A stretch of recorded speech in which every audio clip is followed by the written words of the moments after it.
Hi, this is Vijay Kesari and welcome to Andhra Podcaster, where we discuss questions, perspectives and possibilities focused on development of Andhra.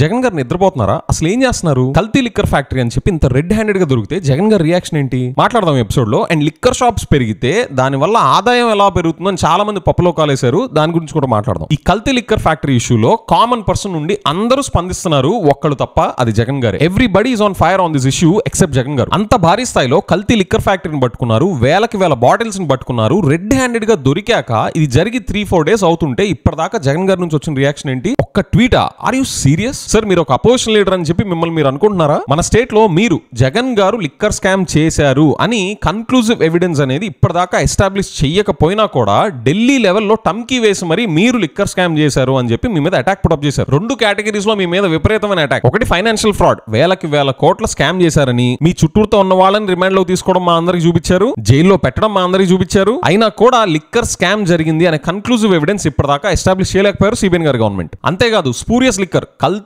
మద్యం తాగి మీ టైంలో మీరు తయారు చేయించిన కల్తీ మద్యం తాగి ఎంతో మంది చనిపోయారు, ఆ అవయవాలు పాడైపోయాయి, ఈ అవయవాలు పాడైపోయాయి అన్నారు. యాజ్ ఎ కామన్ పర్సన్ మేము వెళ్ళి చెక్ చేయలేం కాబట్టి సెంట్రల్ గవర్నమెంట్ రిపోర్ట్స్ నమ్మాలి. చివరికి ఎన్సీఆర్బీ 2023 డేటా ప్రకారం మీ టైంలో స్పూరియస్ లిక్కర్, కల్తీ మందు తాగి చనిపోయిన వాళ్ళ సంఖ్య గుండు 0 అని చెప్పి ఆ రిపోర్ట్ లో మెన్షన్ చేశారు. సో మీ టైంలో లిక్కర్ స్కామ్ జరిగింది, ఫైనాన్షియల్ ఫ్రాడ్ జరిగింది, హెల్త్ డిజాస్టర్ జరిగింది అని కన్క్లూజివ్ ఎవిడెన్స్ ఇప్పటిదాకా ఎస్టాబ్లిష్ చేయకుండానే టిల్ డేట్ విజయవాడ నుంచి ఢిల్లీ దాకా టమ్కీ వేసి మీ మీద వైట్ పేపర్స్ కూడా రిలీజ్ చేస్తే ఇప్పుడు అన్నమయ్య జిల్లాలో ఇలా కల్తీ లిక్కర్ ఫ్యాక్టరీ అని చెప్పి రెడ్ హ్యాండెడ్ గా దొరికిపోతే మీ రెస్పాన్స్ ఏంటి సార్? ట్వీట్ పెడతారా? Are you kidding us? ఈ అన్నమయ్య జిల్లాలో దొరికిన కల్తీ లిక్కర్ ఫ్యాక్టరీ ఇష్యూలో 2 ట్రేసబులే, ఫైనాన్షియల్ ఫ్రాడ్ ట్రేసబులే, health disaster can also be traced. ఇంత రెడ్ హ్యాండెడ్ గా ఎవిడెన్సెస్ తో దొరికిపోతే జగన్ గారు మీ రెస్పాన్స్ ఏంటి సార్? ట్వీట్ పెడతారా? సార్, మీ ప్లేస్ లో సిబిఎన్ గారే గనుక ఉండుంటే ఏం చేసేవాళ్ళు తెలుసా? ముందు అక్కడికి వెళ్ళి ప్రెస్ మీట్ పెట్టేవాళ్ళు. అది కూడా జరిగిన 1 నెలకో 6 నెలలకో కాదు, ఇమ్మీడియట్ గా యాజ్ ఎర్లీ యాజ్ పాసిబుల్. ఒకవేళ ఆయన హెలికాప్టర్ పని చేయకపోయినా, కార్లు పని చేయకపోయినా పరిగెత్తుకుంటూ ఆ లొకేషన్కి వెళ్ళిపోతారు. అరే,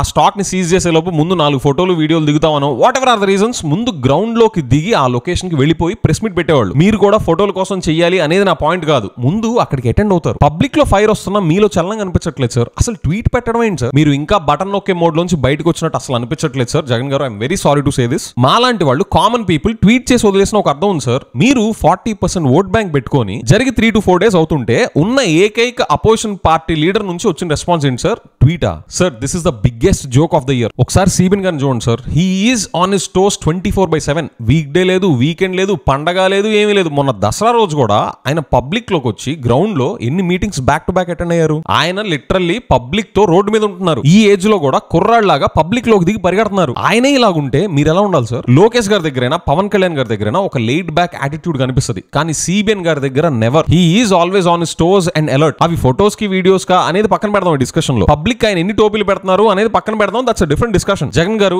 ఈ విషయంలో compare to you I like this quality in CBN గారు a lot. Cause for politician road is the home, road is the work place. Road మీదే లైఫ్ ఉంటుంది పొలిటీషియన్ కి, and no one comes close to CBN గారు in this aspect. ఈ విషయంలో CBN గారు is a rock star compare to you Jagan గారు. And ఇంకోటి sir, మీరు మెడికల్ కాలేజ్ ఇష్యూ మీద మీరు నర్సీపట్నం October 9th వెళ్తామంటున్నారు. దాని మీద రంగంలోకి దిగుతున్న జగన్ అని చెప్పి చాలా మంది బోలెడు పోస్టులు కూడా పెట్టుకుంటున్నారు. సార్, ప్రపంచం అంతా మాట్లాడేశాక కామన్ పీపుల్ నుంచి ఇంటెలెక్చువల్స్ దాకా రౌండ్ టేబుల్ డిస్కషన్స్ పెట్టి మరి వాళ్ళ వాయిస్ రేజ్ చేసిన తర్వాత, అందరూ మాట్లాడేసిన తర్వాత మీరు ఆరాంగా వస్తారా సార్? అసలు గ్రౌండ్ తో కనెక్టెడ్ ఉంటున్నారా మీరు ఒక అపోజిషన్ లీడర్ గా? లేదా మీరు కూడా పవన్ కళ్యాణ్ గారి లాగా ఎలక్షన్స్ ముందు ఒక 3-4 నెలల ముందు అప్పుడు చూసుకుందాం అని చెప్పి అప్పుడు సీన్ లోకి ఎంటర్ అవుతారా? యువర్ ఫుల్ టైం పాలిటిషియన్, ఇంత ఆరాంగా ఉంటారేంటి సార్? సిబిఎన్ సార్, మీ దగ్గరకు వద్దాం. ఈ రఫ్లీ 1.5 year టైం పీరియడ్ లో మిమ్మల్ని చూసి, మీ పర్ఫార్మెన్స్ చూసి ఏమనిపిస్తుంది తెలుసా? మీరు 3rd కలెక్టర్స్ కాన్ఫరెన్స్ లో పబ్లిక్ పర్సెప్షన్స్ పట్ల మీరు సీరియస్ గా ఉంటాను అని చెప్పి అన్నారు కాబట్టి నేను చెప్తున్నాను. మీ పర్ఫార్మెన్స్ మీద నాకు బిల్డ్ అయిన ఇంప్రెషన్ ఏంటంటే, మీరు ఒక ఈవెంట్ మేనేజర్ లాగా, ఒక లిక్కర్ సేల్స్ మెన్ లాగా మీరు బిహేవ్ చేస్తున్నారు. And no offence to liquor salesmen, that's a job, I respect. కానీ ఒక సీఎం గా సిబిఎన్ గారు లిక్కర్ సేల్స్ మెన్ లాగా బిహేవ్ చేస్తున్నారు. I explain. సార్, సిబిఎన్ గారు, మీరు విజనరీ అని చెప్పి మిమ్మల్ని మీరు అనుకుంటారు, సంపద సృష్టిస్తాను అని చెప్పేసి మీరు ప్రామిస్లు చేస్తారు. చివరికి లిక్కర్ లిక్కర్ లో కూడా మీ విజనరీ కేపబిలిటీస్ కనిపించట్లేదు సార్. అసలు లిక్కర్ రెవెన్యూ అంతా ఎటుపోతుంది సార్? చూడండి, financial year 2024-25 August April time period లో మన ఆంధ్రాకి లిక్కర్ సేల్స్ ద్వారా వచ్చిన ఆదాయం 6,782 కోట్లు అయితే, financial year 2025-26 same time period worst case 10% historical growth rate తీసుకుంటే మనకి రావాల్సిన ఆదాయం 7,460 కోట్లు. అయినా మీకు మీరు విజనరీ అనుకుంటారు కాబట్టి ఒక్కొక్క చోట, ఇది వరకు ఒక షాప్ ఉన్న చోట ఇప్పుడు 4 షాప్స్ మినిమం వచ్చేసాయి కాబట్టి మన ఆదాయం మినిమం 4 రెట్లు పెరిగి ఉండాలి. విజయ్, నీకేమైనా పిచ్చా? 1కి 4 షాప్స్ వస్తే ఆదాయం కూడా 4 రెట్లు ఎలా పెరుగుతుంది? నీకేమైనా పిచ్చా అంటే ఫ్రెండ్స్, మీరందరూ పప్పులో కాలేశారు. 4 టైమ్స్ ఏంటి, 400 టైమ్స్ రావాలి. నేను ఇంకా తక్కువ చెప్తున్నా.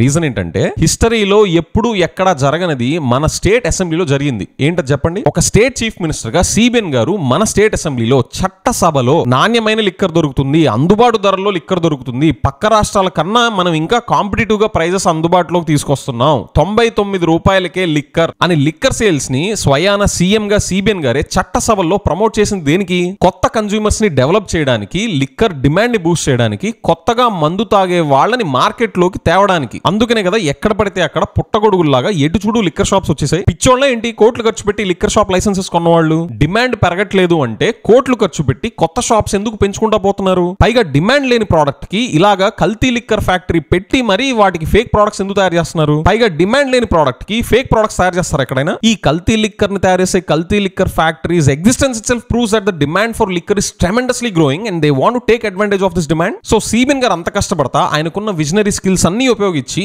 ఏపీలో కొత్తగా లిక్కర్ ని కన్జ్యూమ్ చేసే వాళ్ళ మార్కెట్ ని డెవలప్ చేస్తుంటే చివరికి అసెంబ్లీలో కూడా ఆ భారీగా పెరిగిన డిమాండ్ అంతా ఎటుపోతుంది? ఆ రెవెన్యూ ఎక్కడికి పోతుంది? కనీసం 4 టైమ్స్ కాదు, 400 టైమ్స్ ఆదాయం పెరగాలన్నా తప్పులేదు. సో కనీసం 4 రెట్లు పెరిగి 27,000 కోట్ల ఆదాయం రావాలి. కానీ ఎంత వచ్చింది?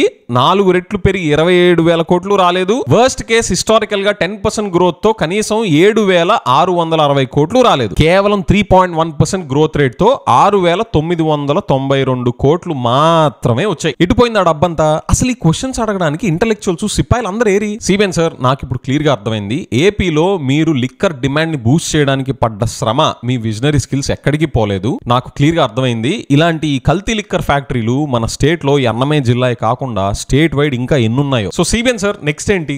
నెక్స్ట్ ఏ టాపిక్ తీసుకొచ్చి దీని నుంచి డైవర్ట్ చేయబోతున్నారు? ఎక్కడైనా డ్రోన్ షో పెట్టబోతున్నారా? అన్నమయ్య జిల్లాలో గానీ ఆ కల్తీ లిక్కర్ ఫ్యాక్టరీ దరిదాపుల్లో గానీ ఎక్కడైనా డ్రోన్ షో ప్లాన్ చేస్తున్నారా? ఏం చేయబోతున్నారు? విజయవాడ ఫ్లడ్స్ తర్వాత విజయవాడలోనే డ్రోన్ షో ఎట్లాగైతే పెట్టారో అలాగే ఇప్పుడు అన్నమయ్య జిల్లాలో ఏమైనా డ్రోన్ షోనో లేకపోతే అన్నమయ్య జిల్లా అంతా సంబరాలను అలాంటి ఈవెంట్ ప్లాన్ చేస్తున్నారా? ఎందుకనే సార్ సిబిఎన్ గారు నేను చెప్పింది మీ పర్ఫార్మెన్స్ సమ్మరీ ఏంటంటే ఇప్పటిదాకా మీరు ఒక ఈవెంట్ మేనేజర్ లాగా, ఒక లిక్కర్ సేల్స్ మెన్ లాగా బిహేవ్ చేస్తున్నారు అనింది ఇందుకే. And this is very unfortunate to the people of Andhra Pradesh to witness a chief minister behaving like this. కనీసం వీటన్నిటిని గ్రౌండ్ లో ఉండి వాయిస్ రేజ్ చేయాల్సిన జగన్ గారు కూడా ట్వీట్ పెడుతున్నారు. జగన్ గారు, ప్లీజ్ వేకప్ సార్. ఫ్రెండ్స్, మీరు గనక నేను చేసిన రిక్వెస్ట్ జగన్ గారికి కరెక్టే అనుకుంటే కామెంట్స్ లో వేకప్ అని టైప్ చేయండి.